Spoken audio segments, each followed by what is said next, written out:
Hello what's up guys, my name is Bilal. In this lecture we learn about git clone. जी हाँ guys, इस lecture में हम बात करेंगे क्लोनिंग की। तो चलिए गाइस शुरू करते हैं।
तो गैस देखें, इस तरीके से जो है हमारा जो प्रोजेक्ट है वो डाउनलोड हो चुका है।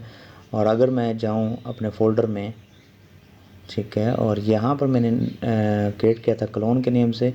और देखें ये सोलर सिस्टम जो वहाँ पर था गिटहब में, इसको मैंने क्लोन कर लिया है। मैंने के अपने सिस्टम में डाउनलोड कर लिया है इसको, ठीक है, solar system made in HTML। तो यहाँ पर अगर मैं आपको दिखाऊँ तो ये हमारा डाउनलोड हो चुका है। अगर इसको ओपन करूँ तो इस तरीके से ये जो प्रोजेक्ट था मैंने अपलोड किया हुआ था वो हमें इस तरीके से हमने डाउनलोड कर लिया है, ठीक है। तो ये मेथड है गाइस क्लोनिंग का, ठीक है। तो गाइस इस लेक्चर में इतना ही। गाइस अगर आपको वीडियो अच्छा लगा इस वीडियो को लाइक कीजिएगा, सब्सक्राइब कीजिएगा। Thank you.